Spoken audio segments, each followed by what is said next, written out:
Hey boys and girls, my name is Miss Anna Smithy. I'm a student at Blue Mountain College, and today I'm going to be reading to you a book about space, our solar system.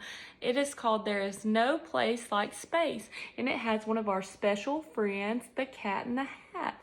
The author of our book is Tish Babe. The author writes the words. The illustrator is Artistide Ruiz, and the illustrator does what? Draws the pictures. So I'm going to read and I'm going to show you some pictures.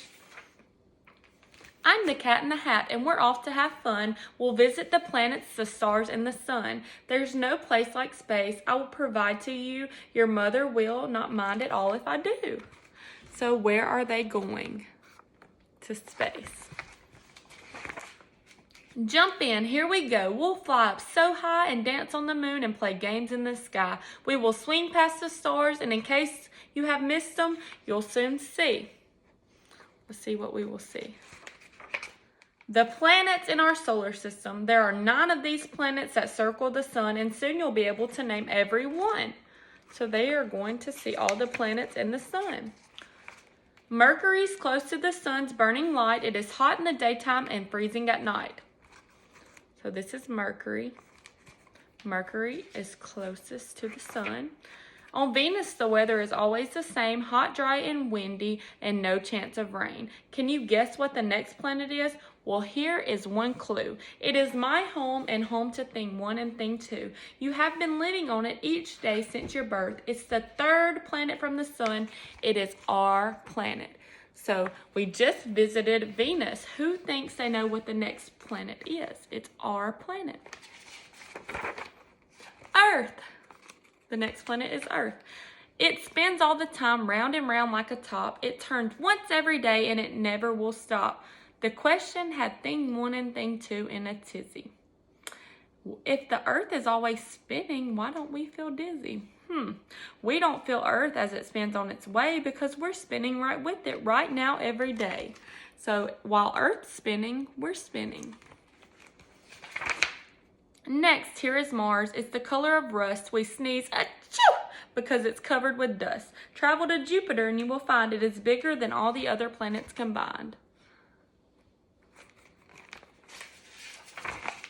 Saturn has rings. It's so light, who would think? It could float in an ocean and not even sink. So Saturn has rings, and look, it's floating in the ocean. A planet can have satellites that surround it. Uranus has lots of these objects around it. There are colors in space. I will show some to you. Neptune, you see, is a beautiful blue. They are rhyming in this book, boys and girls. If you lived on Pluto, it would not be nice. Some astronomers think it is covered in ice. It is chilly and cold every night and all day, for the sun's just a speck in the sky far away. So they say it's as cold as ice. They say Pluto's as cold as ice. I would not want to live there, would you?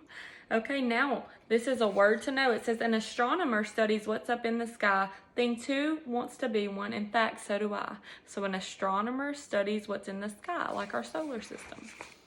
We have all seen 9 planets. Now, here is a trick to remember their names and remember them quick. You would say, Mallory, Valerie, Emily, pizzas just served us 999 pizzas.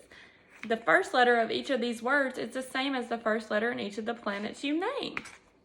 So they made a rhyme with each planet's name so it would be easier to remember what order they're in. Now here is a game you can play in the skies. Connect all the stars you can see with your eyes. It's a star dot to dot. Use your imagination and you'll see big pictures we call constellations. So constellations are stars in the sky that we make pictures out of. And a few of these are a dog, the great bear, Leo the lion, Taurus the bull, and a hunter Orion. So right here, there's the great dog. So use our imagination. That's where you use your mind to see different pictures. A star in the sky may look like a small dot, but it's really a big glowing ball, and it's hot. And there's one star by far that's our favorite one. We can't live without it. The star called, let's see. The sun. From the earth it looks big. There is one reason why. It's the closest to earth of the stars in the sky. But be careful, because you never want to look right at the sun. Your eyes will get hurt and that will not be fun. So the sun is closest to earth. It says, how big is the sun? We just heard right this minute, 1 million of our earths could fit right in it. So the sun is big. Oh, look at the time. We must go very soon. But first, we must take a quick look at the moon. The moon does not shine in the sky in the night, but like a big mirror reflects the sun's light.